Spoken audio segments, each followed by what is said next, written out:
What is up, everybody? We are bringing you another episode of Vegans Who Lift, your podcast brought to you by your favorite vegans, myself, John Thomas, aka the Bodybuilding Vegan, and we got Brooke Sellers, aka Miss Meatless Muscle, in the house as always. We may have switched up the sides, maybe we didn't. I don't know. I don't watch all these on YouTube, but you guys do. And somebody commented that we switched sides last week. We're just playing musical chairs, guys. But today we got a pretty value-packed episode for you guys. We did not finish the Q&A from 2 weeks ago. So if you guys were desperately waiting for your questions to be answered, thank you for being patient. We're going to get through questions 23, hopefully through all the way to 41 today. Anyways, I've already done my normal thing of talking way more than I should. So I'm going to say, let's hand this over to Brooke. We'll probably do the wins of the week, Shaker Cup game, all that stuff, but I'm going to hand it over to her.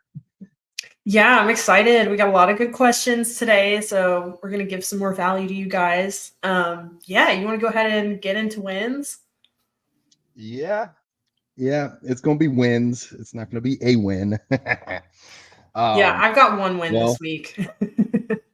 So this might look like a super cool galaxy style headband thing that you might wear at the gym, but it's actually not that. It's that and a bandage, because as you guys know, I just got my head tattooed. What you didn't know is I went ahead and paid the $5,000 to get tattoo removal surgery. So I did remove. Just kidding. I wear that when I go out in the sun because I don't want to Yeah. ruin my tattoo. And so, yeah, I have the word vegan tattooed on the side of my head. For those of you that cannot see this, if you haven't seen it, go check out Instagram, go check out YouTube. We got it there. But we beat the 5,000 for the fundraiser. So that's my first win. And people are still dropping donations. A friend dropped $350 yesterday. Like, Aww. Henry is going to be set for life on pig food, and he needs pig food. He's a big dude. Anyways, that's going to be my first win. Is we really nailed that, knocked that out of the park for him, and I almost want to talk about the whole thing, but that would be. I'm releasing a vlog today. If y'all want to hear my whole thoughts about this, go check out the vlog on my YouTube channel. Otherwise, I'll sit here and talk about that the whole episode. Other win. Sometimes you take a shot and you make it. And I randomly came across this guy named Silas, aka Vegan Tron, on Instagram, or it might be Vegan Fitron, Vegan Fitron, one of the two. And he lives like 30 minutes from me, and he's 41. He's been vegan for 4 years. He said in those 4 years, he's now stronger than when he was 31 and has more energy than when he was 21. We did an entire workout together, and I almost did a muscle up at the end because he's all into like the calisthenics. So I'm really hoping that like by next week's podcast, I can be like, guys, I did the muscle up. So I made a friend, and it was an amazing time. You don't always know when you meet somebody online how they're going to be in person. Rolled the dice with you, Brooke, and that worked out very well. I have rolled the dice with other people, and it has not worked out well. So, anyways, those are my wins. Yeah. How about yourself? Well, I just wanted to. Well, I have a few comments on what you just said, but yeah, it's so crazy, like how you meet people online and they're totally different in person, and it's so true with social media. Social media is such a highlight reel, and really anybody can be who they want to be on social media. So it's really telling when you meet somebody in person and they're actually as authentic as they are online, and that's always awesome. I was going to ask you, how long do you have to wear your bandage? It's been so long. I've gotten a tattoo. I don't even remember like the aftercare of a tattoo. So I am not the expert, so y'all take this with a grain of salt. I just actually researched it again this morning because I'm hoping to go to the beach tomorrow. And they said, like, yeah, no direct sunlight for at least 4 weeks, but aim for 6 months. I'm like, dang, nobody's gonna see this. But I believe that's like industry standard. So like I'll just wear this bandage when I walk around my neighborhood to get my steps in, as often as I remember. Sometimes I forget. And then other aftercares, like just put like lotion or Aquaphor, like unscented soap, things like that. It's Been totally fine ever since it really hurt during. Not gonna lie, I think I'm okay with pain, but it made me feel like a baby. Um, but it's been totally fine since. So it's Well, just that's my hair good. is already growing back in. I'm gonna have to like shave my head again soon. They Yeah, you're said gonna wait have a little a bit. lot of upkeep with that.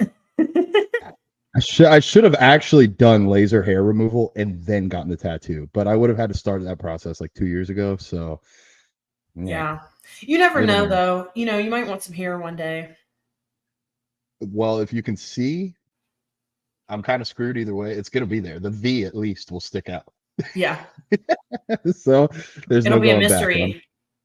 yeah. What a V for what? Yeah. Oh, that's hilarious. All right, and then I'll shut up. But I got to the gym yesterday. It's a new gym. It's not my gym. It was Silas's gym. And dude at the front desk goes, "Whoa, cool tattoo. Are you really vegan?" And I'm like, like literally wearing the bodybuilding vegan shirt, got vegan on my head. The other guy at the counter is like, "Really, dude?" He's like, "Well, vegans can't get that big, can they?" I'm like, "Bro, thank you. I've been vegan for 18 years." He's like, "No way." So like he was actually interested and he thought it was a joke.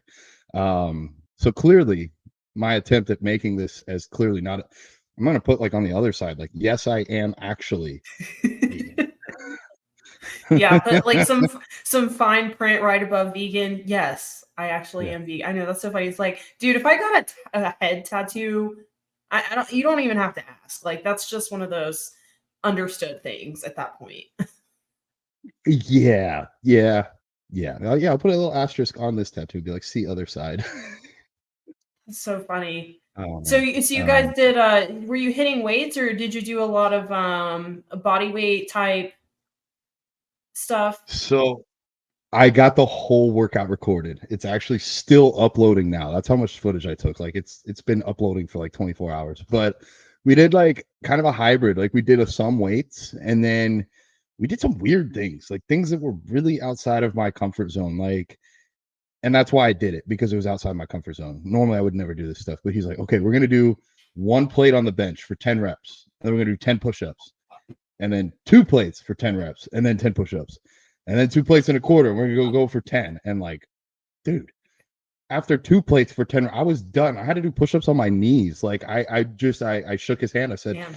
you got me, dude. Like, this is different for me. Like I had the craziest chest pump in my life. It doesn't really make sense to me, but it was so different from what I'm used to, like just going heavy, that it felt great. Kind of the same thing. We did overhead press with one plate. And then on the third set, we just took off the plate. He's like, all right, just do the bar as many times as you can. I'm like, be here all day. And I did like 32 reps. And by the end, I was like, holy shit, that was actually really hard. So it was way different than what I'm used to. So I'm a little Yeah. sore today. The calisthenics, he broke down the muscle up. Almost like if your deadlift is really good off the floor, but you suck at the lockout, you would add bands to work that lockout position. He broke down the muscle. I don't need to work on the pull-up part. I need to work on like the flipping up onto it. So he set a bar, maybe like chest height, and he had me practice jumping up from there. And like I was so close. Even another guy in the gym came up and was like, dude, you were right there. And I was like, oh, well. So maybe I will do a muscle up here one day. And then he offered to come and do a whole bodybuilding style day with me. And now he's 6'5". And I'm like, let's do a leg day. Just picking Oh on him. boy. Yeah, I know. I've never been a huge fan of like the body weight kind of calisthenics type training, but I know it's kind of like a cultish thing. I find like when people who do calisthenics, like they love it, like they're like obsessed with it. But I can see the advantages to that sort of style of training because I'm sure, I mean, in some ways, it's probably a lot easier on your joints and maybe I guess a little bit less risk of injury. I don't know if you're doing less weight, and I do feel like, man, when I do less weight and I do more volume, you do to get a crazy pump. Like the pump is awesome. Whereas like when you go really heavy, sometimes I feel just like really beat up. Yeah. But I love bodybuilding style training. I don't know if I would ever get away from it. I just enjoy it so much. For me, I think one day I'll switch. It'll be something completely different, like endurance bicycling or ultra Now marathons or cycling would be fun. I would love cycling. I enjoy it just for fun, but like trying to get good at it. Like I don't know if do you follow Ian Vier in the bodybuilding world? Um, I so don't he was know. Chris Bumstead's coach, and Chris Bumstead actually married Ian's. No, Ian married Chris's sister, Melissa Bumstead. Oh, yes, yes, Yeah, yes, yes. I love yeah. Melissa. Yeah, they're So cute. they're like all together. He Yeah, ended and up he just hanging out. retired. He retired, and this guy had done a lot in bodybuilding, made all his money that he needed to make, and now he's like, I need an outlet. So he's going to be a sprinter, and he's like working on ankle mobility, sprinting drills, and dropping a ton of weight. He's still like 240 and shredded out of his mind, but he's trying to downsize. And like I could see myself doing that one day. And I had so much fun yesterday that maybe this is a thing. Silas Vegantron, he said he does this as a way to, well, he loves the calisthenics, but he lifts because he doesn't want to be skinny. He's like, I Yeah. need to do the bench press so that I'm still big and people look at me and like know I'm big. And he plays football. He plays like wide receiver at this like 40 and up league. And he's like, dude, I kill these people. And I'm like, I believe it, man. He looks like he's 30. I thought he was my age, but anyways, um, yeah, calisthenics maybe in the future. We'll see. How about you? Because we talked about me this whole time. What's going on in your world? I want to switch gears. Man, I've got a really short, simple win this week. I don't know. It's just been a chill week. But I'm gonna say this. My win this week is my coach upped my steps to 16,000 steps a day. Holy shit, yes. I'm not kidding. And I got my 16,000 steps in every day. So I'm just really proud of myself for that because I was like, oh my God, like this is impossible, but I've been able to do it. Because I wasn't fit. He had me at 15,000 and that was hard. And I only dropped like a pound. My body's just been super, super slow to respond. Um, and so he was like, all right, let's do 16,000. I was like, shit. But I'm doing it. Now, are you doing cardio on top of that, or does like if you do your treadmill cardio that counts towards the 16,000? How does that work? Exactly. Yeah. So I do like 30 minutes on the elliptical by my own choosing. I get to choose what cardio I do, and that counts towards my goal. So, like talking about cycling, I used to love cycling, but I don't do cycling because I have so many freaking steps to get. So it's like I'm better off, doing something like the elliptical or um, the incline treadmill. But yeah, it's Yeah. like it's just crazy because I used to think like 10,000 steps was a lot, and now I'm like, damn, 16,000. But I don't know. It's not as bad as I thought it would be, especially with my walking pad. It's so easy to really get those steps. So Yeah. You have your walking pad in your link tree on your Amazon. no, I need to set on my Amazon. Yeah, you need to set it up. Well, I have the same walking pad, so if you guys need one, check it out. The link is in my bio. The thing is a game changer because Seriously. especially if it's raining, you're like, oh, I don't want to walk out. Oh, well, I got my walking pad. There you go. And you have yours set up with your desk, right? So you can actually like full on work. Yes, I have mine. So I have a desk that is actually it's like it has a little remote control with it and you can move it up and down. So I usually will work at that and then I'll also the treadmill has wheels on it so I can wheel it into my living room. So I've been like obsessed lately with all these like behind the scenes of making Harry Potter videos on YouTube. So I just like set my little treadmill up and I just watch that and it goes by so fast. Especially with the pollen here in Atlanta, Oh, it's terrible. And I have terrible allergies and I have asthma too, but I don't ever since I went vegan, I've never had any issues with my asthma until this time of year at like the height of the season and I'll start wheezing a little bit. So it's just better. It's just better to get my steps inside or like at the gym, but yeah, walking pad is a game changer. Like if anybody's out there and they're like struggling to get their steps every day, get a walking pad. yeah. I I try my best to walk after each meal because that helps with digestion.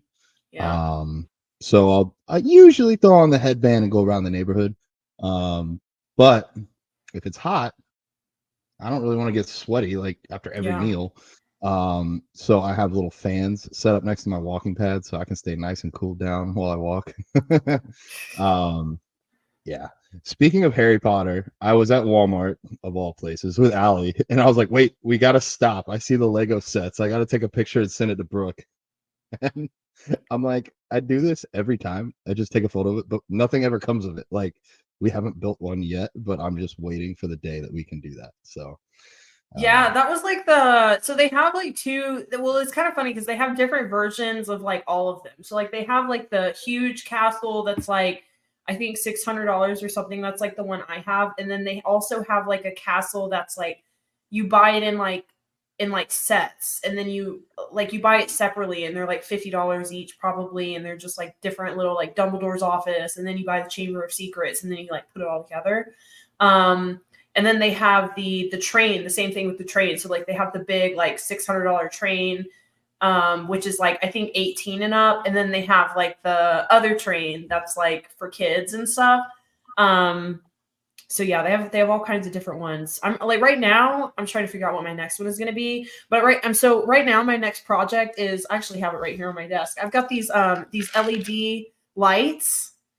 And I've been putting it off forever because it's like a huge learning curve, and it's a little bit more nerdy than I than I have the capacity, but I'm trying to learn it. I really want to learn how to do this. It's very technical. It's way more technical than I thought it would be. But you put LED lights in the Lego set, so it all lights up, and it's so cool. Like the little candles in like the castle, you put like an LED light in it, and it's like it's awesome. So I'm trying to figure out how to do that right now. That's the project I'm working on. dude, I got to see your sets. So with the LEDs, it's gonna look crazy. It's gonna be epic. Yeah, you should look up. Like, I can send you a picture of the sets online, because when I saw it, I was like, oh my god, I have to have that. That's gonna be so cool. Yeah, I was doing the mental math. I think, correct me if I'm wrong, but if you walk for like an hour, you'll get like 2,000 steps, maybe. Is that right? No, you should get way That more than can't be that. right. Okay. More like it depends. Well, it depends on how fast you walk, but it should be somewhere like 6,000 or so. That makes more. Okay, 2,000 steps is 1 mile. Most people walk about 3 miles an hour, so about 6,000 in a mile.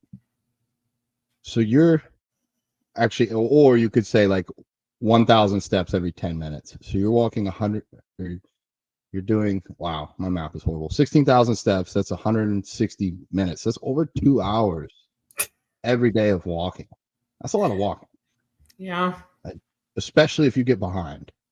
I remember in prep at like, gosh, yes, I know. Sometimes I just like dick around in the mornings, because like what I'll do is like I'll get up in the morning and I'll just like do like 15, 20 minutes, and then that makes it so easy. And then I don't, for some reason I got in my head like, oh, this isn't that hard. Like, I can get my steps in later. Like, it's no big deal to get 6,000 steps. And then, like you said, like if you get behind, so then I stopped doing that in the morning, and then I would have like 8,000 steps at like 5 o'clock, and I'm just like, damn, okay, no more doing that. It's so much easier when you break it up throughout the day.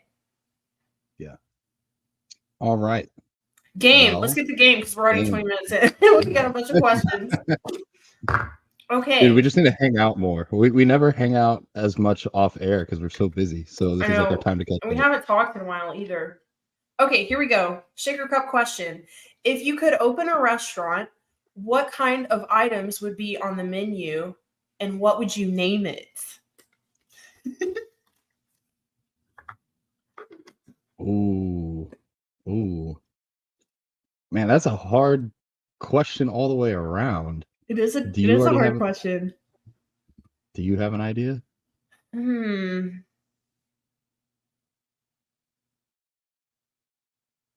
I have no idea. I don't know. I would maybe want to do, honestly, I would probably just do like one of those vegan restaurants where it's just a whole bunch of random shit. Like, you go in and it's like you can order Italian, you can order Mexican, you can also order a cheeseburger. Like, I'd probably just do something like that, because I like everything, and it's fun to veganize everything. So I probably just have like a bunch of random stuff. If you want a pizza, you can get a pizza, and you can also, get a taco and some sushi. Yeah. Have you been to Ethos in Orlando? You have, right? Oh my god, love Ethos. I went there after my show, yes, and I pigged out. It was disgusting but awesome. they have a menu kind of like what you were saying. Like they have pizza and pancakes and Phillies and all sorts of stuff, right? At least when I went. Yeah, it's like mostly Italian, but they have a lot of it. So like we got a shepherd's pie that's like, kind of more so like comfort food, and then they had a pizza. Oh, the garlic knots.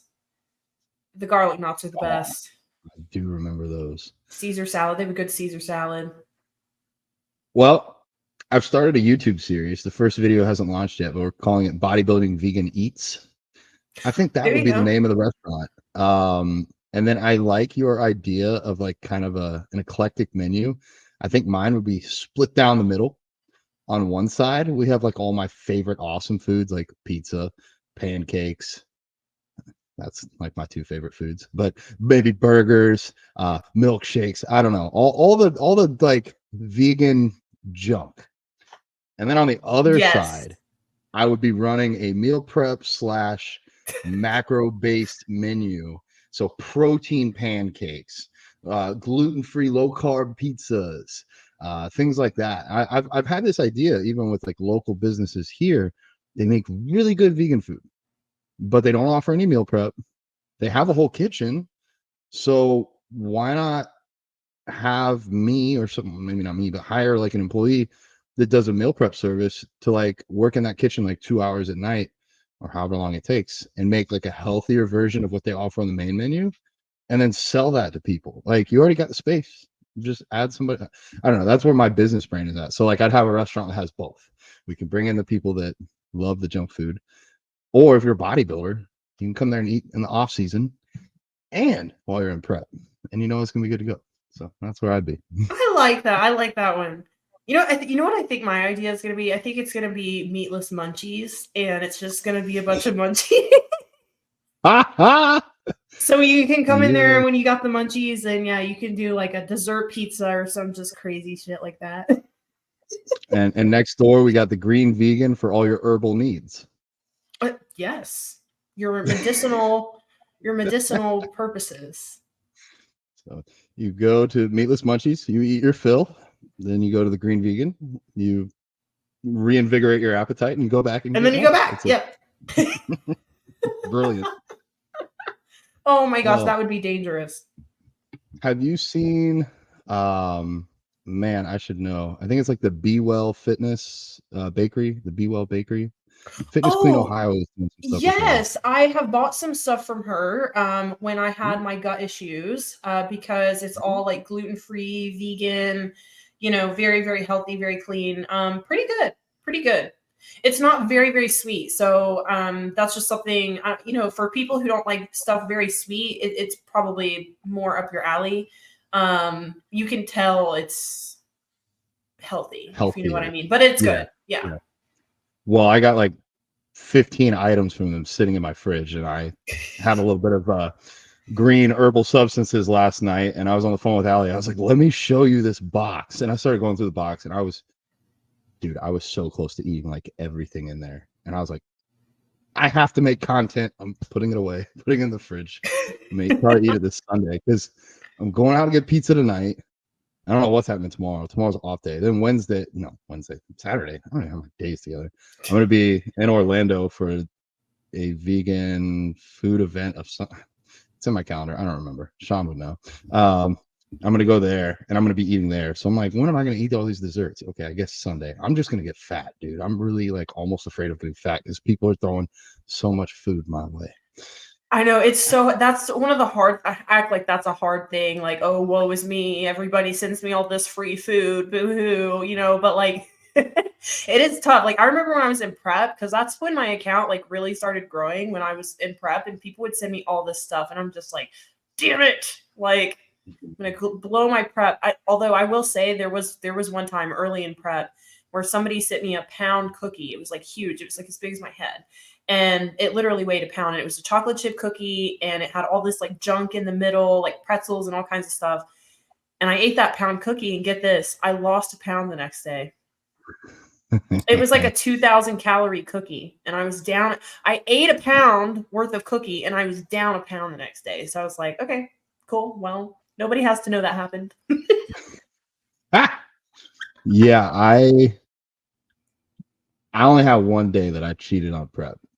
Only one. And I'll be honest. Literally one day. We were like 12 or 14 weeks out. And it was before I was like a signed athlete with Crave, the plant-based meal company. And they sent me like 8 meals with the macros listed. I was like, I might be able to fit this in on a high day. And I was waiting. It had been in my fridge for like 4 days. I hadn't eaten one of them. And my coach was like, okay, if you hit a new low tomorrow, you can have your high day. I did everything I could the day before. Like I trained earlier. I ate my meals earlier. I didn't drink as much water at night. And I was still like well over like a pound where I needed to be when I weighed myself the next morning. I was like, he didn't say when. He just said when you hit a new low. So I went and I did my cardio. I sat in the sauna for 20 minutes. I came home and I was like 2 pounds under my lowest weight. And I was like, okay, I'm gonna go have a high day.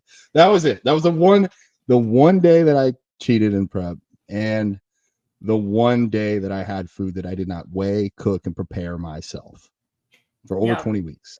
And I get it, dude, because yeah, you're like I had a whole list of companies. They're like, can we send you stuff? I'm like, I'm trying to be a bodybuilder. I can't. I know. It's, It's such a bummer. I know mine was on my birthday, so I was like, you know what, screw it. I'm like, it's my birthday. I'm gonna, but it's still like 20 weeks out, so that's that's another thing too. So, yeah. you had room. Well, are we ready for these questions? I think we are because we could probably talk about food all day. Not that that's a bad thing. Maybe just I know I'm a total foodie. dude, we should just have a random day once. Maybe like add some substances on the side, like some mushrooms or something, but just come in and just I know I be off almost the did it rip. today, but I was like, no, I think we need to talk about that beforehand. That would be fun to do one in person like that. Like Yes. yeah. All right. Q&A. We finished on 22. That makes me think of Taylor Swift last week. So we got 23 right now. Training till failure versus training 0 to 2 reps in reserve. Thoughts? So are they I guess are they asking which is better? I'll let Is you the interpret it however you want, and then I'll give Okay. my reply. I think training till failure has its place. I don't necessarily think you need to train till failure every exercise, every set. So,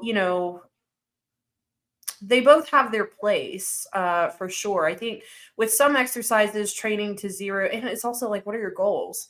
Um, a lot of variables here. Do you have any injuries? Um, I don't know. Do you have terrible joints?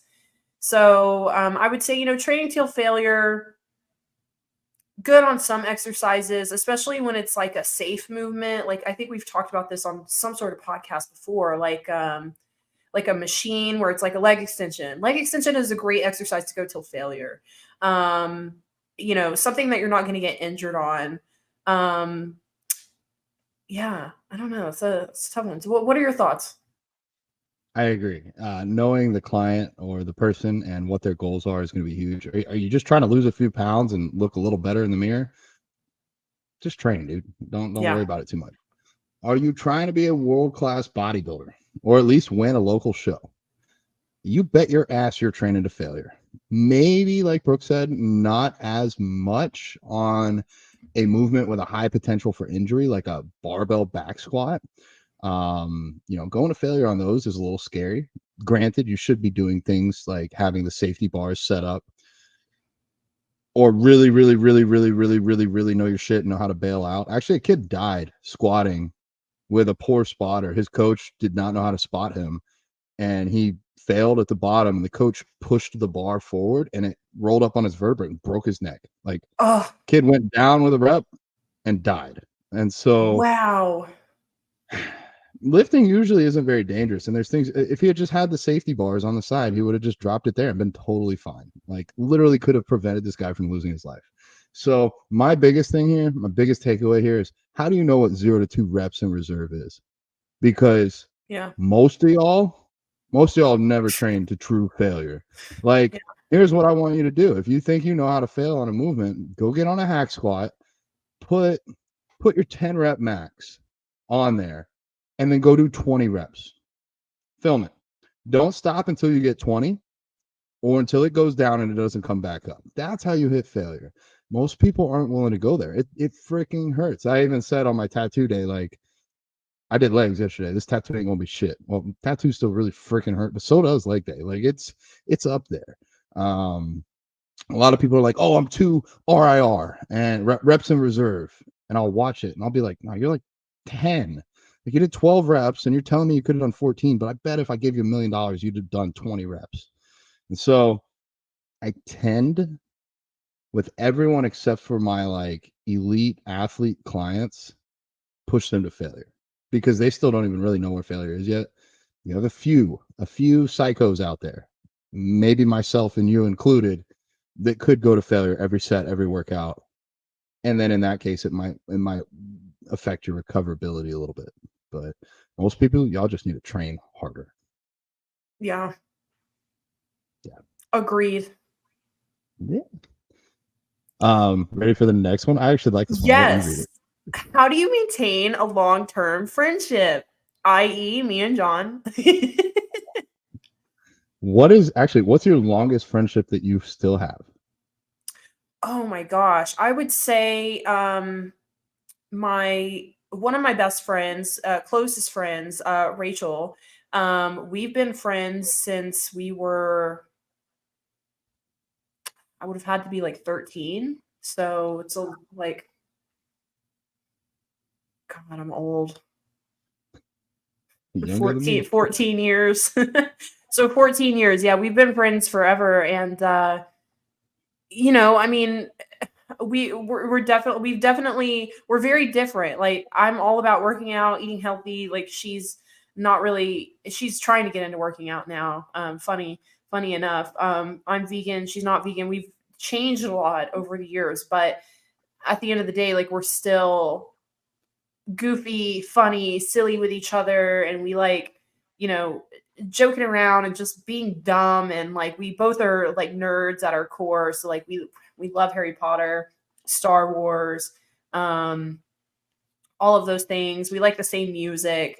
But we just like we did have a big fight for a long time, for a while, and we didn't talk for a while, but then it was totally my fault, so I'll totally own that. And that was just me Oh, being that was me being a little jerk and being very judgmental. And it was about political bullshit, which is so stupid. And so that's why I don't even mess with politics anymore, because it's not worth losing people you love over stupid bullshit that like you really can't even control. Like there's nothing you can do about the political state of our country, the world. Like we can vote, but really what does that even do? What does that even mean? Um so, I'm like, this is stupid. Like we're best friends. Like we've been friends forever. So I think it's just about, being easygoing, not letting small things be big things, and remembering the good things in a friendship. Like if the good outweighs the bad, then it's worth reconciling your differences. yeah, I agree. Um, I have a few interesting long-term friendships. Um, I think yours is cool because like it sounds like you guys are still close now, right? Like you still talk. Yes, yeah, we talk. We blow each other up with memes and stuff every single day almost. Like I'll open TikTok and I have like 50 different videos and reels from her. Aw. Yeah, I'm trying to think now. Well, my friend that helped me become vegetarian at 10, we were born on the same day, and technically we knew each other before we were born because our moms like touched bellies. So they were pregnant at the same time. Our moms were friends. So 31 years would be my longest friendship. Um, but we don't talk very frequently anymore. So it's kind of hard to say that. And then I have my other, probably one of my closest friends from like middle school.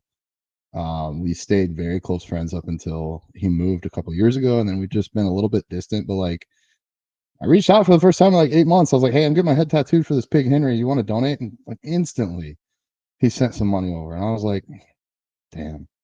I'm never gonna have those memories like back in high school driving around doing stupid shit. Like never gonna have that again. I told him I was like, I don't think our lives will ever intersect the same way they did before. but I'm always gonna have those memories. And like, I love you, bro. I love you no matter what. I'm always here for you. Yeah, I think the last time we talked before that was when my dad died. The second he found out, he called me, and we hadn't been on the phone in like probably 2 years, but he just picked up the phone and called. So I think some of it, maintaining that long-term friendship is understanding it's like a wave. Sometimes you're in the same wavelength, sometimes you're not. My best friend Alyssa, I have I have your handwriting tattooed on my forearm, and I have hers underneath it. We hadn't talked for like 2 weeks. She's been super busy with work and school, and then she called me 2 nights ago, and like we got caught up, and I was like, hey man, I know I've been busy, I know you've been busy, and she's like, don't even mention it. Like, we're friends for life. If we go a month without talking, that doesn't change anything. I know you're here for me when I need you, and vice versa. And so, and I actually declined her call when she called because I was eating and I was late. I was behind on a meal. So I was like, sorry. And she's like, dude, never sorry. Like, if you can't talk, I know you're doing something important. And I'm like, yeah, just eating. But I think I the think four that's a agreement. Or sorry, go yeah. ahead. I know. I was gonna say I think that's a huge part of like maintaining an adult friendship because I've had girlfriends, believe it or not, who would be like super jealous of like my boyfriends. Like when I would get a boyfriend, they'd be super jealous and they'd be like, "Oh my god, like you spend too much time with him. Like you're forgetting about your friends and you should be hanging out with us more and all this stuff and you need your independence." And it's just like understanding that people have their own lives and you can still be friends with that person, and you don't always have to be around them. You don't have to talk to them every single day or even every week. There's probably plenty of weeks that me and Rachel have gone without talking to each other, but whenever we see each other, it's like we pick up right back where we left off, and there's no animosity like, oh, this weekend you're going to Dragon Con, okay, cool. I'll see you next time, or like whatever. There's no hard feelings there. It's like we're at the point where we could just be so honest. Like she wanted to come over one night, and I'm like, dude, I'm so drained. Like I've been on calls all day. Like I'm sorry, I can't like talk for another hour. She didn't even bat an eye. Totally fine. You let me know like when you want to meet up. We can meet up next week. We can get lunch. And I think that's what's important about maintaining a long term friendship is just like you said, the four agreements. Don't take things Mhm. personal, and small Don't things are small assume. things. Don't Yeah, assume. Yeah. yeah, I agree. Like, I think one like pro tip for life in general, if somebody's like, "Hey dude, you want to hang out tonight?" and you're like, "Oh, I'm so tired, man, but how about tomorrow or how about Saturday? Would those work for you?" Because if you just say, "I'm too tired," and you say that 15, 20 times, they're going to stop asking. But if you're like, "Hey, today's just not the best day. Can I give you a call back? Can we talk another day? Can we hang out another day?" Then you're like showing, "Yes, I actually am interested. I can't commit right now." For me, I will say we didn't talk nearly as much as we do now. Like, we had a period where we talked a ton, and then we had like a little period where we both were just busy with life. And then once we started working at Plant Strength and then doing our own things together, that's when we talk almost every day. Um, Yep. and if you don't reply, I know you're doing something important, and like you'll get back to Yeah. me when you can. And I know that you do the same for me. Sometimes I still feel a little guilty. I'm like, let me leave this unread. I need to reply, but I'm just all over the place. So I can't. But starting a But I know business, you. Yeah. But like, I know yeah, you. So I know if you're like, hey, can I call you when I'm on the way to the gym? Like, I only have 15 minutes, but can I call you then? Like, I know you and I know your heart. So I know that you're doing your best to try to like still listen to me and be here for me and support me um the best that you can. You're still giving me your time. So like I'm always grateful for that. So like I think that's important too. If like I know you would never have a bad intention. I know you would never just try to like write me off or you're ignoring me or anything like that. So once again, four agreements. I mean, I need to read that again. I still have it. yeah. It's on my bookshelf. The one that you gave me. It's on my Aw. bookshelf. I I love that book. And I love giving it to people and telling them they have to write "Have the Best Day Ever" in the front cover, and then when they're done with it, they have to give it away. So like my buddy Chris that came to my show, he just finished it, and he wrote "Have the Best Day Ever," and he's giving it to his girlfriend. So like Aw. now she's gonna get it, and it just keeps going around. I have the poster up on my wall in my kitchen that my mom gave me for Christmas. So I try to read one every day, and just like a little reminder. It's like a little paragraph on each one. If you guys haven't read it, it's like Read $8 it. on Amazon. Read it. If you can't afford $8 on Amazon, send me a DM. Send me your address. I will send you a copy. Like it is that good. It will Yeah. change your life. But I And then was you'll gonna know what we're say, talking about too. yes, yes, the four agreements. It's easy enough a 10-year-old could understand it, but hard enough that some people will never implement it in their lives. Not all of them. Anyways, starting a business with a friend can be a recipe for disaster, actually. But like you, I talk to you every day now because you're my friend and we have business together. And Sean in the background, I know he can hear this. I talk to him almost every day now, and like he's a mentor, but he's also a friend. And I love that our missions keep us close together. My best friend Jason, we have Athlicity, the clothing company together. Like that's kind of been on our back burners, but we still talk about it maybe once a week. Like it's just an easy way to stay in touch when you have obligations. I don't know. For me, I'm so busy that like if it's not under a work category, it doesn't always happen that day. But yeah, I don't know. I don't know if you should be like me Go or not. Yeah, go into business. Like I went into business with you because we already had a really good friendship. I knew I could trust you. I knew I could depend on you. I knew you were a hard worker. Like I knew I could count on you. If I asked you to do something, I know you're going to do it. So I think that those are important things in a friendship too. Like if you have your friend that you love your friend, but you don't necessarily know if they're going to follow through on what they say they're going to do, maybe don't do business with them because yeah, business business is a whole nother animal for sure, and that could definitely make or break a friendship. Yeah, it's easy to say start a business with your friend when you have the world's best friends. If you don't have the best friends, maybe work on that first and then go the business route next. Okay, well, we're 40 minutes in and we've done two questions. Oh boy. Here we go. Um, All right, what's your 25. mentality? What's your mentality when you're not feeling it at the gym? Do you snap out of it, work through it, or leave? What do you do, John? Don't get injured is going to be my response to that. So, if you're so out of it, if you're going through a breakup or you just don't feel well that day and you drop a plate on your foot, you're going to be out of the game for a while. For what? For one workout? Like you're not going to make that much progress in one workout. So I would say do whatever is safe. If you're just tired, maybe take a deload. Sometimes what I'll do, like if hack squat just ain't happening this week, I'll go do something completely different. And then the fact that it's new, it'll almost be fun. And then I don't really know how strong I'm supposed to be because if I'm log booking one exercise and I go do a brand new other one, I have no clue how strong I should or shouldn't be. So that's one thing I do. For me, like if you're in prep, just show up. There was a day where I got to work on my last prep. I got to work at like 9. I looked at my watch at 9:15, expecting to say like noon, and I was like, "Oh God, today's gonna be a day." I didn't think I had enough energy to drive to the gym, so I was like, "Well, let's just try." And then I was like, "I don't know if I have enough energy to get to the weight room up the stairs. Let's just try." I don't know if I have enough energy to do my warm up set. Let's just try. And the entire 2 hours was, well, let's just try. And I got through it. Yeah, it sucked. I mean, some days it does suck. You got to know yourself. If you need time off, take time off. If you're the type of person that always takes time off, then suck it up. Buttercup. Yeah. That's a good one.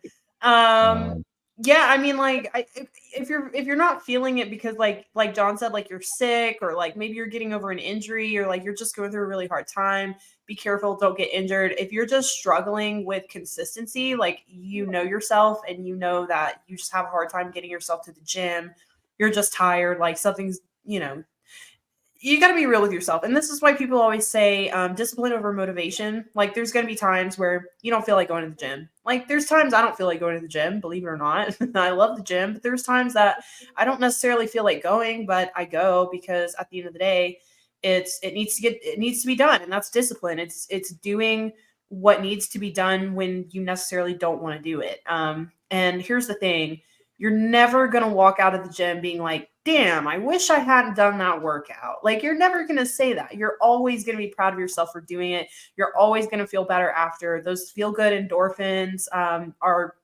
magic. So I promise you, and like John said, just show up, just do something. Like, do you need to go hit a bunch of PRs? No. But go move your body, get those endorphins flowing. You're gonna feel a lot better when you walk out. And that's what I always tell myself too. Like, I'm gonna regret it if I don't go, but I'm not gonna regret it if I get a good workout in. So that's what I would say.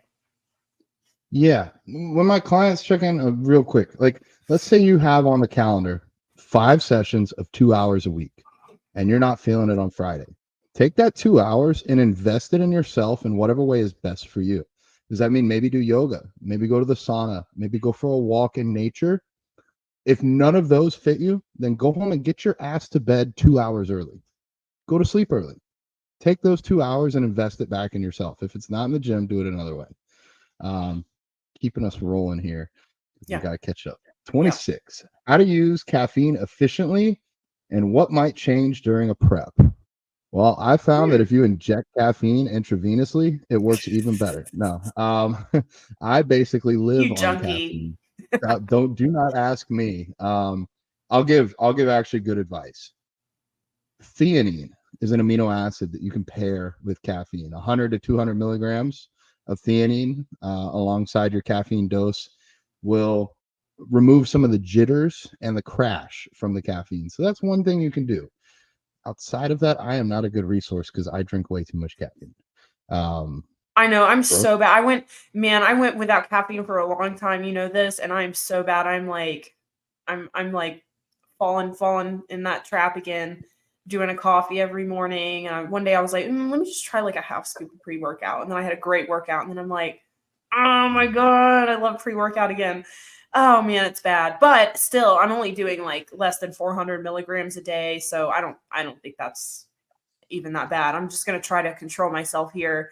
But yeah, during a prep, caffeine can get pretty high because you're just pretty tired and it's really hard to get a good training session in when you're that depleted and food is low.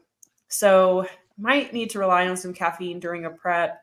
How to use it efficiently, I don't know exactly what she means, or he or she or they means by this, but I mean, I would say if you're using it for performance, probably 30 minutes before your training would be really good. I guess that's what they're it's asking. And it's got a long half-life, so you could even do earlier than that.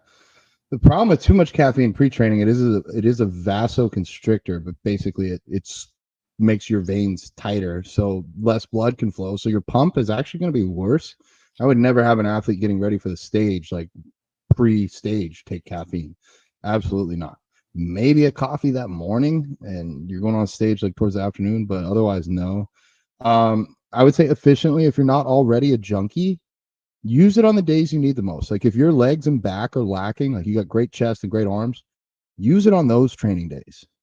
Try not to have it at every single meal. Last thing, and then we'll move on to the next one. Our body already has a cortisol release, as best I understand it, when you first wake up. That's what kind of triggers you to wake up. yep. Cortisol is already a bit high. And if you take caffeine through like coffee, I believe that can spike your cortisol even higher. So you'll kind of, instead of have like a small spike and then kind of level off and then another small spike, you're like a really big spike and then a drop, like a crash. So to prevent yourself from crashing, like what I do, I wake up, I do my little morning routine, I get the coffee started, then I go to my gym at my apartment, I do my cardio for half an hour, come back, change. Now it's been about an hour since I woke up. Then I'll have my first cup. I don't roll out of bed and get a cup. That's my that's my Or eat. justification. Yeah. Keeping it. Or eat with your coffee. A lot of people, they like wake up and they have coffee and then they don't eat till like noon. And that's just that is just a recipe for adrenal issues. So yeah, make sure, like a lot of people think fasting, oh, I'm going to fast, I'm going to intermittent fast, and they drink all this coffee, but it's just stressing your adrenals out. So if you're going to do coffee in the morning, try to eat something. Yeah. I am not living a great example. I know I'm getting back on that train myself. So yeah. 27. How to deal with burnout and staying on track when life gets crazy. I guess burnout, well, you got to make time for yourself. You got to make time. I mean, if you're burnt out, I mean, I would take a serious look at Oh God, I hope you guys can't hear my dog drinking water. Um, okay, good. It's really loud. But anyways, you got to make time for yourself. I'd really look at your training split, make sure that you're getting enough rest days in. If you're not getting enough rest, that could definitely be leading to burnout. And that's really important for recovery. As for food, I think a lot of people get burnout with their diet as well. If you're being too restrictive, that can definitely lead to burnout. So I would try to maybe give yourself a refeed day once a week, or try to work in some little treats that you love into your macros. Right now, I'm hooked on this protein ice cream I make every night, and it is literally just like ice cream with the Ninja Creamy. So that totally gives me like my little sugar fix. So like whatever your vice is, like try to work that into your diet. I think the important thing with burnout is being preventative rather than reactive. So you want to catch your burnout and prevent it before you get there. And that's why a lot of coaches like me and John, well, maybe I won't say a lot of coaches, but I know me and John, we don't start people off with like crazy diets and crazy cardio because of this reason. You want to take it nice and slow. You want it to be sustainable. So I would look at your diet, look at what you're doing. Is it sustainable? If not, then you probably need to make some changes. I agree. Yeah, I don't really have much on top of this. I'm a little bit burnt out myself, so again, not the best person to ask. Brooke's right. You got to make time for yourself. I think a lot of people are not objective with how they spend their time. They're like, I have no time, but oh yeah, did you see the last season of this on Netflix? It's like, well, how did you have time for that? Like, it Right. came out last week. Oh, well, I just watched it all on Monday. Well, then you could have, if nothing else, you could have been on your walking pad getting your steps in while you watched your show. Yeah. Like, so I think a lot of people don't realize where they spend their time, where they waste their time. I talked to Sean about this off air. I don't remember the last time I said I'm bored. I really cannot recall, like years. Because if I'm waiting in line at the store, I'm working on clients. If I'm in between sets at the gym, I'm trying to get ready for the next set, but sometimes I'm replying to DMs. If there's traffic, if there's a crash on the interstate and I'm working. I'm always doing. I'm never just wasting time. So I need to find a way to like shut it off. Like, hey, it's 10 p.m. and you've been working since 8 a.m. Maybe take a break. That's where I'm at, and maybe becoming more intentional with who I work with. Like I just told you off air, like I want to work more with competitors. So be intentional with your time. So that's about all I got for that one. Cool. All right. 28. Whole food, vegan fitness. This is the question, guys. Whole food, vegan fitness.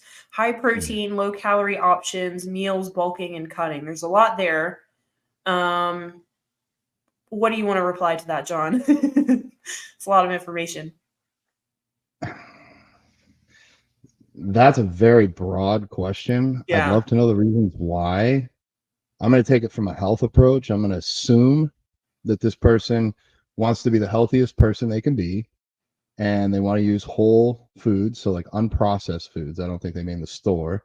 Whole food, vegan fitness. So there's not going to be in nature a whole lot of high protein, low calorie options on the Yep. vegan side. There just aren't. I mean, soybeans are relatively high protein, but they're paired with some fats. Beans and lentils are relatively high protein, but they're paired with a lot of carbs.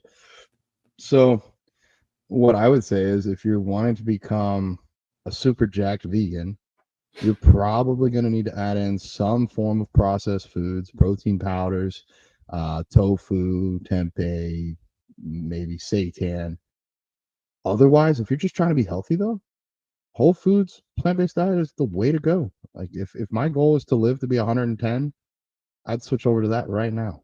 That would be what I would do. Um, but I want to be Yeah. swole. Agree. Like, that's the thing people don't realize. If you're bulking and doing whole foods, it'd probably be a little bit easier. But if you're cutting, it's going to be really hard to stay in a big deficit, especially if you're a woman and your calories are like 1600, 1500. It's going to be hard for you to hit that protein goal on a whole foods diet. And also, if the person who asked this question, if you need all the guidance with high protein, low calorie options, meals for bulking and cutting, reach out to me or John, because that's a lot of information. Yeah, I feel like it would need to be tailored to the individual. So yeah, I agree. Exactly. Yeah. 29. This is a good question. List of things you don't track. I don't track my period. I have my female clients do. I don't. Uh, Oh my gosh, what I else? do. Yeah. Okay, there we go. At least one of us is. I don't track heart rate variability. I know some people do that. I don't track that. I don't either. More of just ignorance on my end. I already track a lot of things. Do you track vegetables? Yeah, I count them. On a bulk, I actually can't eat quite as many, or I've noticed like being in tune with my digestion. If I used to add so many veggies to every meal, like at least 100 grams 6 times a day. That's a lot of veggies, and I noticed that it was messing with my digestion. Yeah. So I pulled down on them a little bit. I'll eat vegetables with like 2 to 3 meals a day, and it seems to be healthy enough for me. In a cut, I'll have more. What else? What else are things that people track? There's I not do many track. things. Yeah, there's not many things I don't track. I mean, honestly, I don't really track micronutrients. I don't really track micronutrients. I don't track sodium. Um I don't track sleep actually. I know a lot of people. What's that? Dressings? 2 shaker cut or 2 salt shakers Oh, full of salt. I don't track sodium either. I just eat yeah, a fuckload of it. I don't track sodium. It's kind of hard because I track a lot of things. I don't track my sleep. I know a lot of people wear their like Apple Watch or their ring, like the Aura ring or whatever during their sleep, and I lost mine, so I don't do that anymore. I don't know. Well, I don't track my vegetables. Um, but I pretty much only eat really really low calorie vegetables, and I only do like 2 to 3 servings a day. And it's because you don't really love vegetables, right? Um, I like some vegetables. I Okay. just it's so actually similar to you. It messes with my digestion. Ever since I used to could do a ton of vegetables, and I've really loved vegetables until I had SIBO. And now Yeah. I have anxiety about vegetables. Honestly, that's because I used to eat like a huge bowl. Because I have a really big issue with being in a deficit because I have an insane appetite. Like my appetite is just ridiculous. So it's really hard for me to eat like 1,600 calories a day. So I would just eat a ton of vegetables all day. But ever since I had SIBO, I mean, if I eat like one piece of broccoli or one piece of anything, I would just blow up like a balloon and be in pain all day. So I still like have this kind of anxiety about eating vegetables. So now I really only do like green beans, spring mix, bell pepper. I guess potato Yeah. counts as a vegetable. Just stuff that's really easy on your stomach, you know? Yeah, I'm all about like finding for myself and my clients easy things. Like a lot of people are like, "Oh, kale is healthy, broccoli's healthy. I love Oh, cauliflower." It's like I bet your stomach doesn't. You might love it, but your stomach probably doesn't. It's even if it's cooked, it's still. I know mm, people are like, "I ate a pound of raw kale a day," and I'm like, "Good lord." Um, yeah. So good for you. yeah, other things I don't try. I never have done my body fat percentage. So many people have asked me, Yeah, "What's your body fat percentage?" I'm like, that doesn't matter. I don't get to show it on stage, so it doesn't really me matter. either. Cool. Number 30. Yeah, we're working through these. Can you go over in carbs if your main source is fruits and vegetables? That's a tricky one. I mean, here's the thing, like you could still easily I mean, I guess it depends on what your goals are and how serious you are about getting the results you want as well. I mean, always fruits and vegetables are going to be healthy, but you could still end up in a surplus easily if you went bananas with fruits and vegetables. So, that would be something to think, especially some fruits like berries are pretty low in calories, but like if you ate a bunch of pineapple, Bananas. mango, bananas, I mean a banana is like 100 calories per one banana. So if you eat 3 bananas, I mean you could easily be in a surplus. So I would say be mindful about about your calories and make sure that you're still staying within your deficit if that's important to you. Yeah, they said, can you go over? Hell yes, you Yeah, you can. can. Should you? That's up to you. I would say if you're like, man, I know I'm going to go raid the pantry, I'm going to do something I shouldn't. Yeah. Well, maybe then you eat some green beans or some cucumber or something like that. And okay, that held me over. Or I tell clients, I'm like, if you're hungry, go eat a pickle. They're like, I don't want a pickle. I'm like, well, then you're not hungry. If you were starving on an island right now, you would eat a pickle. And I they're love like, well, pickles. yeah. So try and maybe trick yourself. I don't really know what they mean. I wonder if what they mean is like, hey, I'm supposed to have 200 carbs a day, but if I do 250 from fruits and veg, since it's healthy, does that matter? Like, well, calories still count. Yeah, I So, think I feel like that's probably what they're asking. okay, next one, 31. Is it okay to just be on maintenance? Yeah. It is okay. What are your goals? Like, it's okay. Yes, it's okay. Uh, Honey, it's okay. if you're a bodybuilder, we're usually striving towards becoming a better bodybuilder, which usually means working towards increasing muscle mass or decreasing fat mass. What I will say in the bodybuilding realm, especially like a men's open competitor like myself, we'll push drugs and we'll push food and we'll push intensity as hard and long as we can, maybe 20 weeks. And then after that, we don't necessarily want to jump right into a cut because we won't have the assistance from the drugs. We'll need to take a little break from that. Our joints are all beat up and we've just built this muscle or accrued this tissue. If we go right into a cut, it's gonna come off potentially easier. So if we do a 20-week bulk, then we might sit at maintenance for 8 weeks and then jump into like a little mini cut to give our bodies a break, our joints a break, our digestive system a break. So it's still working towards becoming that better bodybuilder. It's like in NASCAR. Sometimes you got to take a break, change your tires. I don't know. I'm not big into NASCAR, but like an analogy that works. And then you can get back out there. But if you're just like, I want to be at maintenance the rest of my life, well, you're going to just maintain then. You're probably not going to grow or shrink. Like you'll just maintain. That's what you want. It's okay.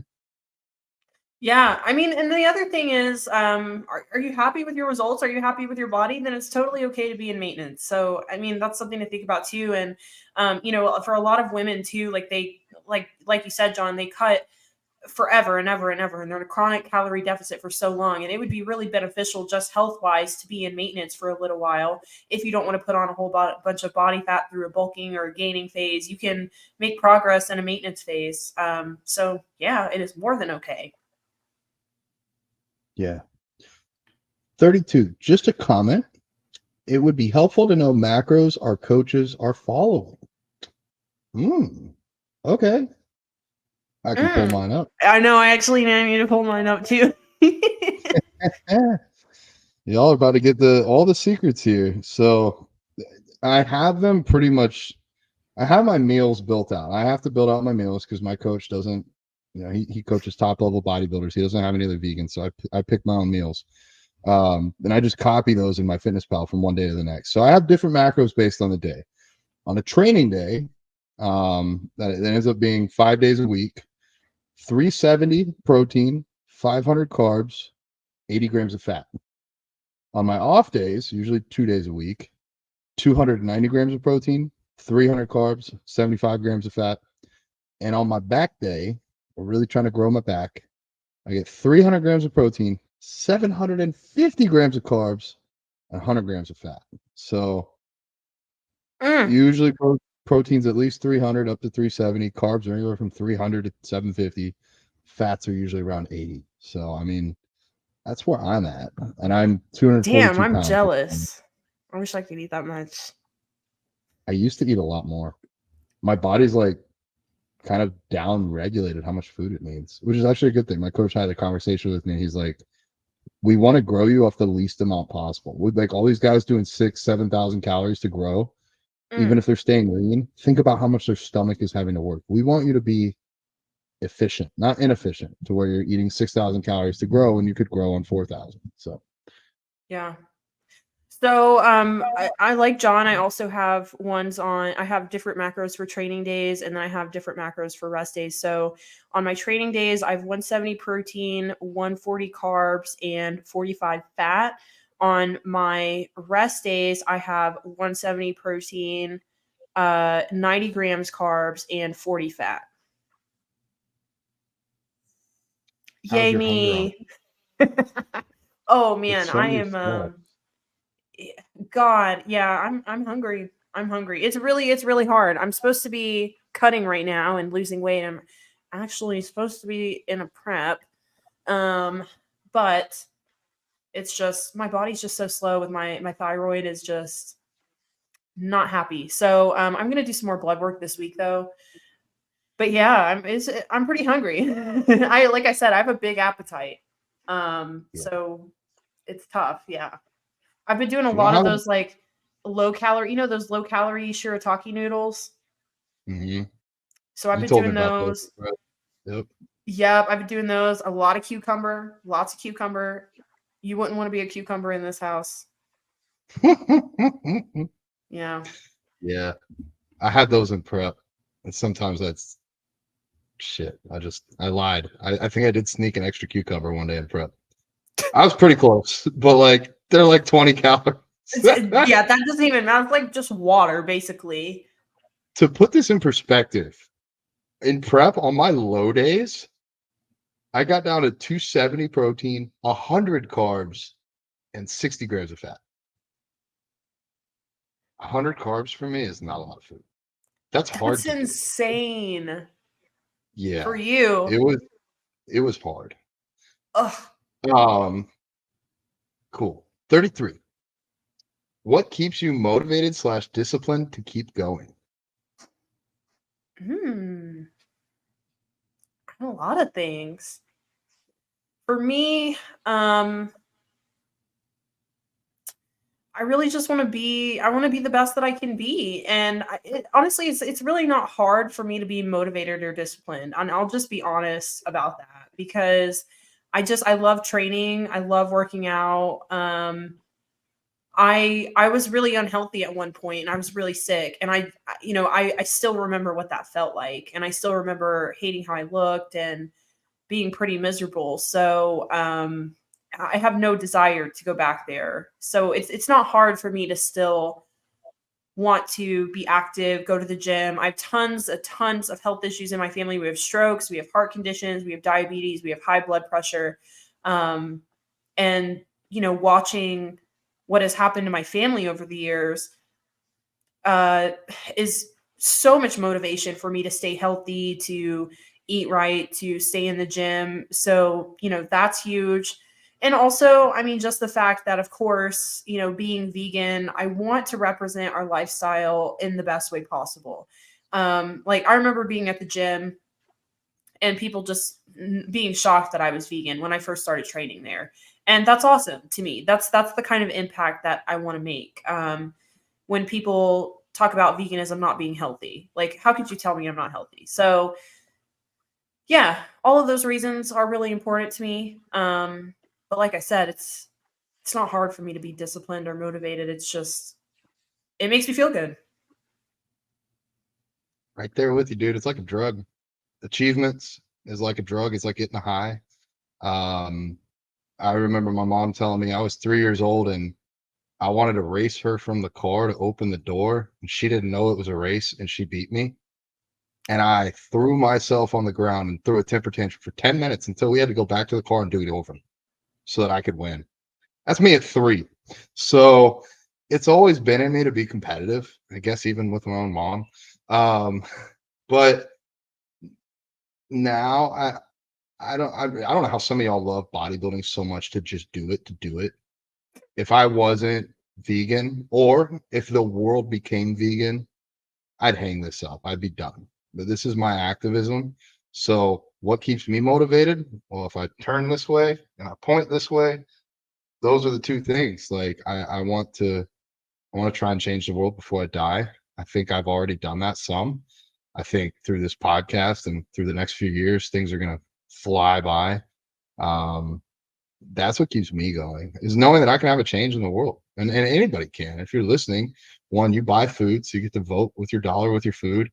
You can be an example for other people. You can just be kind to somebody. If you make somebody smile, like, you don't know how many people that's going to ripple and affect throughout the next forever. So that keeps me going. In prep though, I was like, I got to do this for the vegans, like Yeah. to show it that it can be done at this level, and it was hard.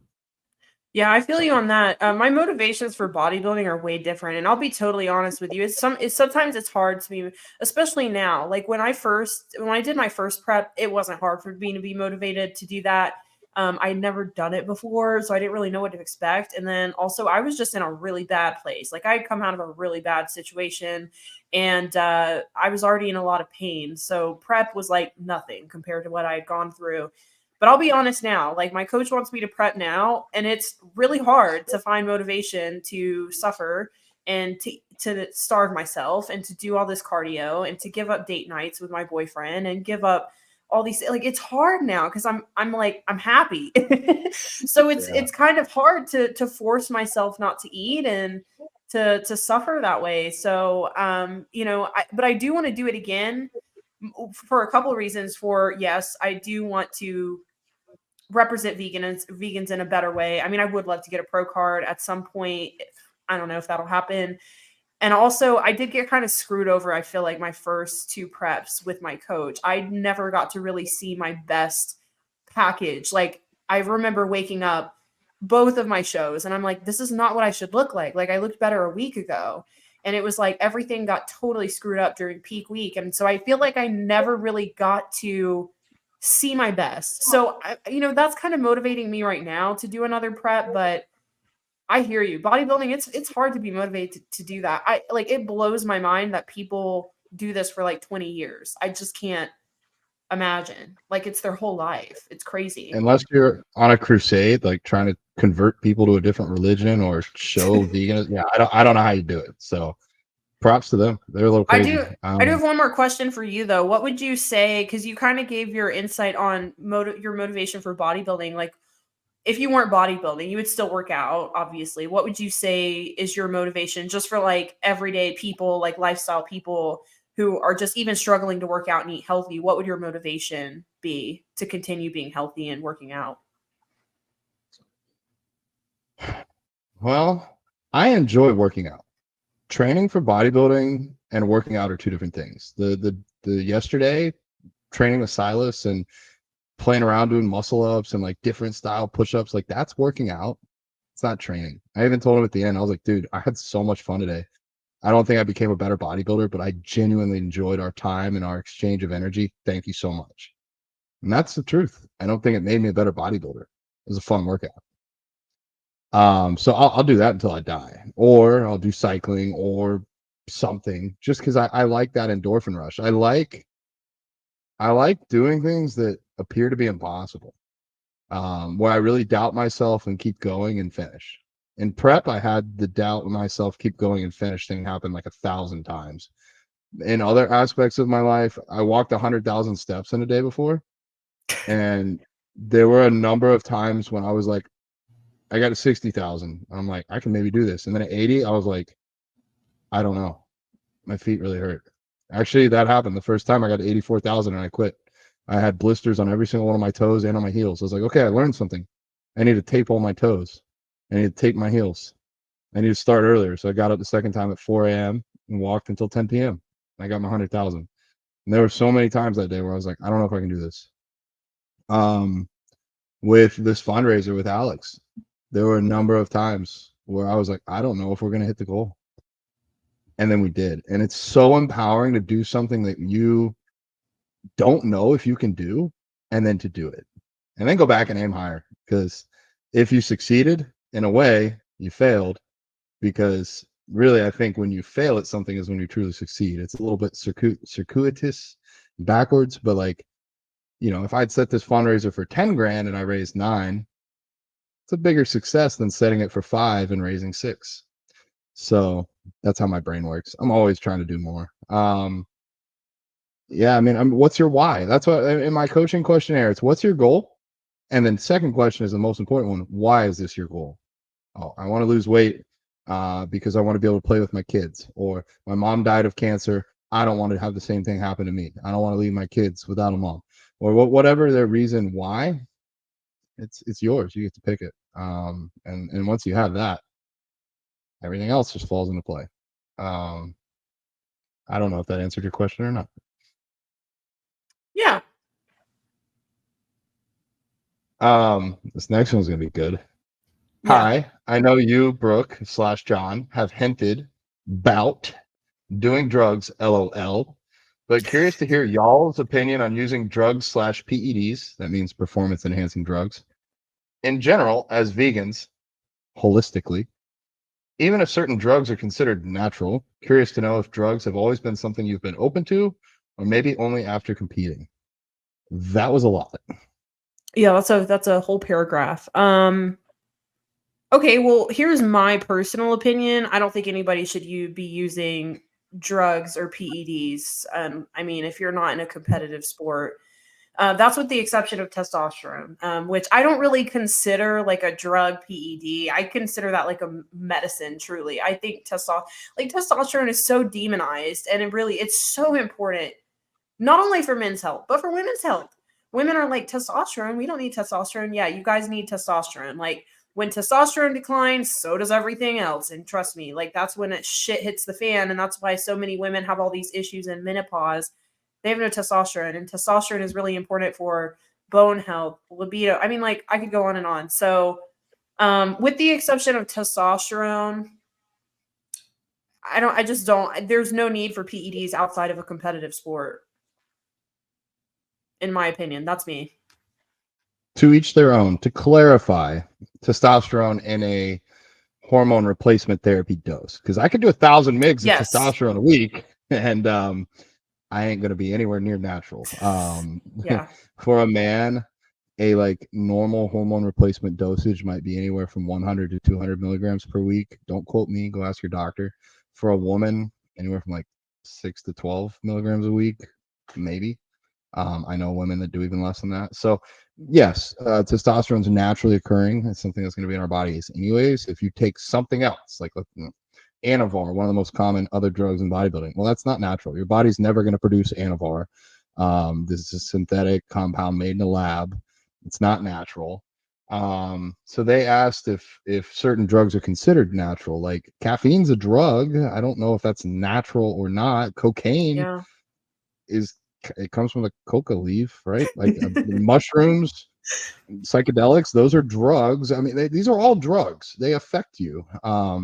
It's kind of up to you as an individual to assess your risk tolerance, what you're willing to risk by using these, or what you're willing to risk by not. If you're a man that's low testosterone or a woman that's not producing, what are the side effects of not having this?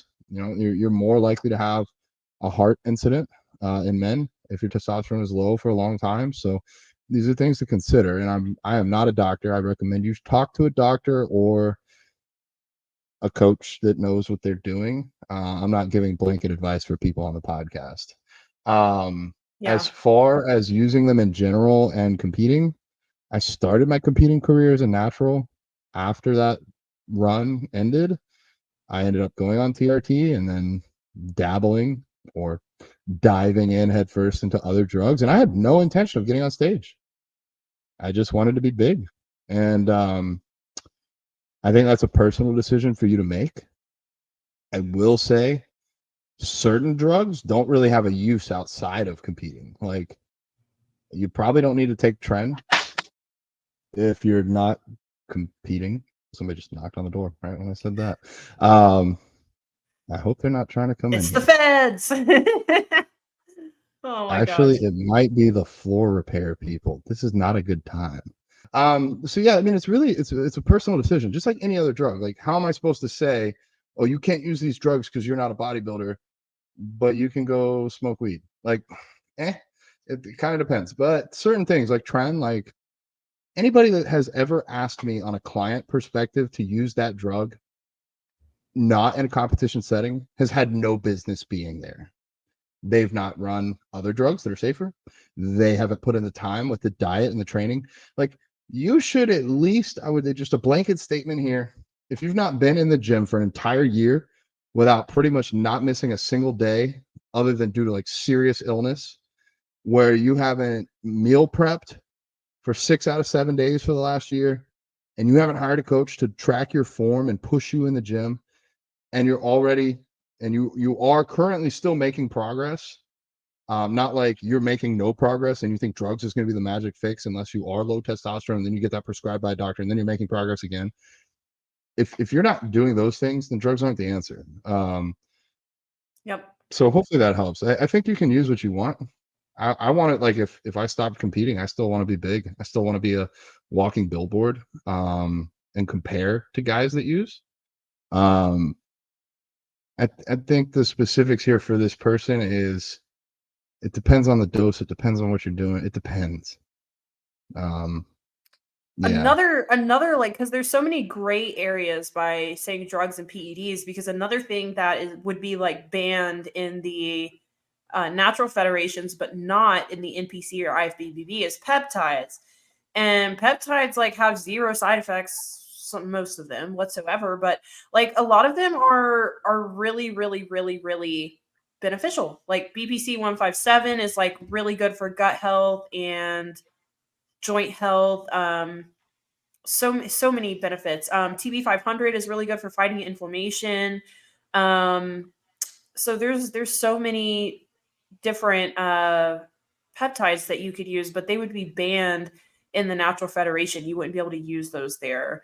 But once again, it's something that you could use to help your performance, to help your recovery. Like we talked about, caffeine is technically a drug.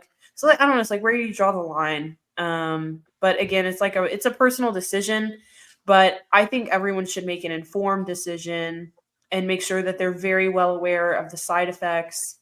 Maybe even talk to somebody who's used it before and talk to them about their experience.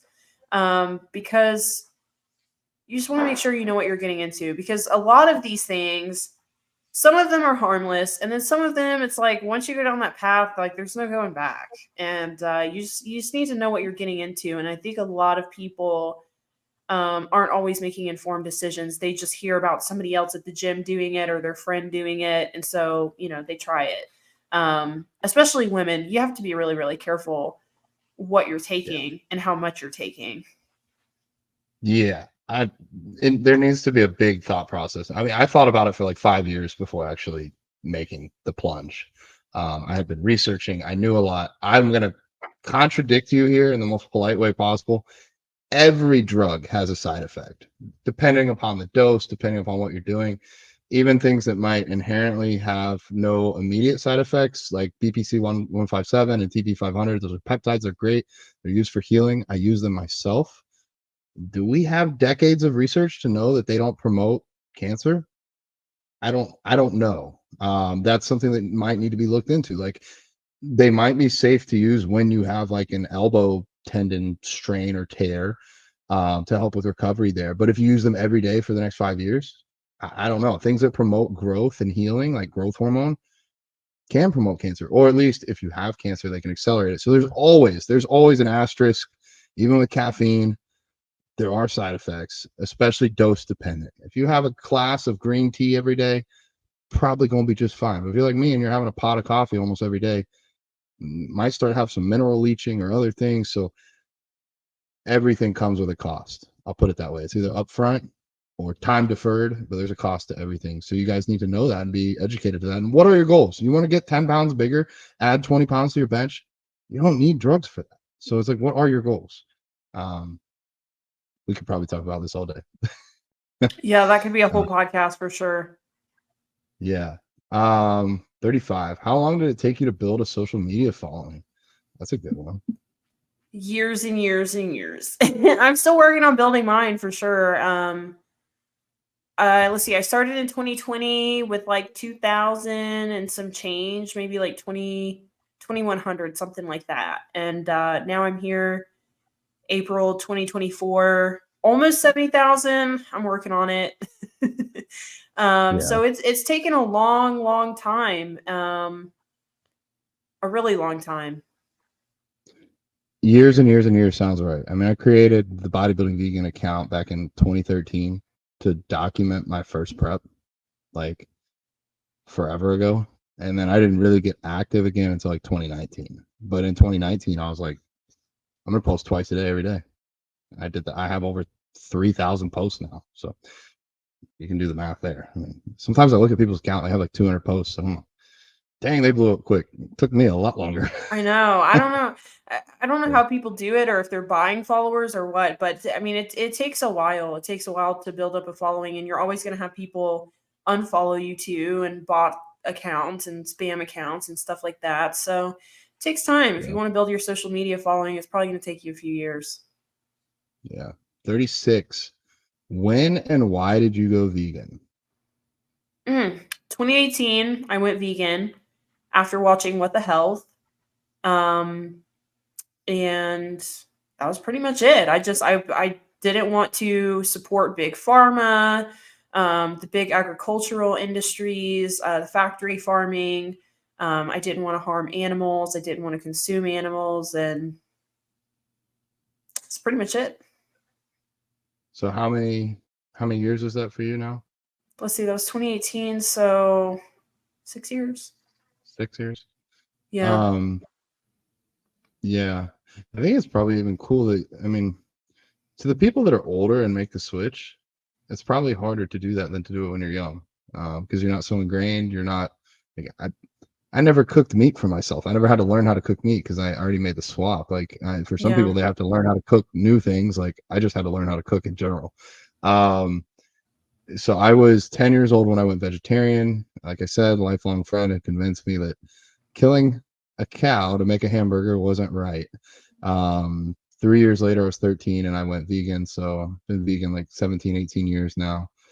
It's honestly just normal. Like I don't even know what it would be like to not be vegan. It's gotten a lot easier. Like in the world, there's a lot more options now than 18 years ago. Um, and I did it for the animals. It was solely for the animals, like the individual animal at first, and now it's for the world. Beside, um, like I think the biggest decision we can make with our time here on Earth is to go vegan or become, the next level, become a vegan activist. Because if we don't, there's not going to be an Earth for humans, in probably the next couple lifetimes. Um, I put up a whole video on my YouTube. You can watch that if you want like the whole nitty gritty. But yeah, that's the short answer. I have a video of 34. of why and how I went vegan too. Cool. Check out our channels. Um, 37. How to make a protein packed savory breakfast. I love a savory breakfast. I've been doing savory breakfast for several months now. I haven't done a sweet breakfast in a long time. I'm loving the Say Grace protein, the is it the bits? The bits of Bits. Yep. grace. So I love the bits of grace, and then I make those like buffalo style, and then I have these savory oats by Prozees, and they're cheese and herb flavored, but they are vegan, and they are so freaking good. And I put those together with a little avocado, and I literally have been eating that every day for months. I love it. I would pretty much second that. I don't have is it Prozis or Pros? How did you say it? Prozees. Prozis. Oats, salt, pepper, garlic. You could do guac or avocado, or like a macadamia nut oil for the fats, and then for the proteins, something like Say Grace or TVP. Whip it up. Super easy. A lot of people are gonna be like, savory oats. That's weird, but try it. I have a I recipe love on my YouTube channel. I love savory oats. I'm totally hooked on them. And you can also do tofu scramble for another savory breakfast. Or like a little like I used to make these little sandwiches like a egg bacon kind of sandwich with these protein bagels. So the tofu would be the egg and then the bacon would be seitan, and that was really good too. There's a lot of options. That's good. 38. Almost there, Brooke. Can a vegan get enough protein without soy, gluten, fava, pea protein isolate, corn, or oats, and keep calories in check? Okay, so no soy, no gluten, no fava, no pea protein, no corn, no oats. Um, all right. So I'm gonna just list off whatever I can think of. Hemp protein is an option. Rice Um, protein. rice protein's an option. That's You, pretty limited. I know you'd have to get into lentils, which are a huge carbohydrate as well. Um, Lentils, beans, nutritional yeast. Um, Nutritional yeast. Oh, those what is that called? It's called meaty, but I'm trying to think of the actual ingredient. It's like mushroom something. I don't know. It's like a Do you know what I'm talking about? Those meaty steaks? do they use pea or no? No, it's made from mushroom. It's like mushroom something. I can't think of the actual ingredient, but it's they're like steaks, these like meaty steaks, and they have chicken cutlets now. It's like 20 something grams of protein for a steak. So I mean you could do that. They have them at Whole Foods. Yeah, I guess the goal dependent here. Just trying to be healthy. Oh, for sure. Trying to be a Yeah. bodybuilder. Don't even worry You about it. might you might just need to add in a lot of those like rice shakes. But I wouldn't let it hold you back. Everybody told me I couldn't do what I do. My entire life, at least since the first day I lifted weights, I was told you can't build muscle. I mean, you could probably throw in extra aminos like leucine or even like essential amino acids with a couple meals a day, and I think it could be done. And if this is a dude or girl that wants to work with a coach, send me a DM. I'll tackle this with you. It's hard, but I don't think impossible. Um, Agreed. Yeah, you can do it. Will you be the most built, muscular, successful bodybuilder in the world? Maybe not. But if you just want to be healthy, then you don't really need to worry too much about how much protein you're getting. yeah, and I mean, it depends on what you're willing to do. If you're willing to do a lot of rice shakes and the amino acids, I don't see a reason why you can't be damn good on stage. I don't know who you are, but let's talk. 39. Are you LGBTQ plus question mark? Uh, Um, no, I'm straight. is that what that means? I'm pretty sure, right? Are you lesbian, gay, bisexual, transgender, queer plus, right? Does the plus mean like inclusive? Like, see, I'm straight, but I do not discriminate for clients or friends or people. So I don't know if that answers the question or not. Now I feel I, ignorant, I'm pretty but sure. I'm pretty sure that yeah, they're asking us. I'm pretty sure they're asking us what our sexuality is. they must be asking me because I look interesting on some days. Well, I I mean, don't know. like, This was one I got on that anonymous one. So I don't know. It could be for me, I guess. yeah, yeah, I don't know. yeah. I don't know either. Okay. Well, if whoever would like further clarification, drop us another link. Um, what types of foods helped you heal your gut and your hormones? Oh wow, that's a whole podcast right there. I would say it's less about like the like certain foods and more so just like about your whole lifestyle change. Because it's not like any certain food can fix your gut or your hormones. If it was that simple, none of us would have gut issues or hormone issues. So it's more about like, at least for me, getting enough sleep, um, exercising, certain supplements, um, and then I would say it's more so about what type of foods you're not eating. I think that's, a bigger role here. So for like my gut health, I totally took out artificial sweeteners like sucralose, except for stevia and monk fruit because those are natural. I took those out for a while. Um, Inflammatory foods, inflammatory oils. I took out gluten for a while I was healing my gut. I did low FODMAP. It's a huge acronym. I couldn't tell you what it stands for, but look it up, FODMAP. Basically, a lot of the vegetables that cause digestive disruption, like we talked about, and hormones, pretty much all the same things. Just making sure you're taking care of yourself and keeping inflammation low. Yeah, I think for this question, it's so individual for the person. Like if they're Totally. trying to fix their gut and their hormones, blood work is going to be needed. You're going to need to dive into Yep. what you're doing. I can't GI just map. list you. Yeah, it's not like these magic 5 foods will help. I mean, they might help, but it might not be a good full fix. Alrighty, last one. 41. Overtraining. I know I do this at times. Great question. I I'd like to see what their overtraining is. I'd like to get that idea. Hmm. Like I don't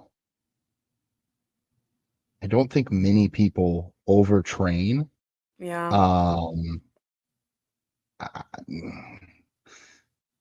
yeah, I'd like to see what you're doing. I'd like to see some training footage. I'd like to see how many days a week you're going to the gym. If you're going to the gym 7 days a week, you're not training 7 days a week. You're like, I hate to say it, but like half-assing some of it. And maybe you don't even know that you are. Maybe you think you're going hard, but no pro bodybuilders, nobody in any sport at the top level trains hard every single day.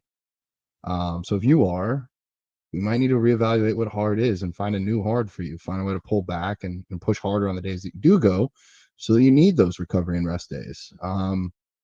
Maybe you're training and not eating enough. Maybe you're under eating. Rarely. Some elite athletes do this. If you're an elite athlete, you're already winning shows. Okay, maybe you are. And then you should probably be working with a coach to fix this question. If you're a regular person, you're probably not overtraining or under recovering, or yeah, Hmm. I guess that's why I'm at. Yeah, it's kind of more like a statement. I wish they had been a little bit more specific with their overtraining, because like it could be anything. Like, how do you know if you're overtraining? How to prevent overtraining? There's like, so I wish people, and we got a lot of those like that. Like they were more like statements rather than questions. But yeah, I think most everyday people are not overtraining. I think most everyday people are, like you said, they're under recovering. So like their sleep sucks. They're not getting enough protein. They're not getting enough calories in.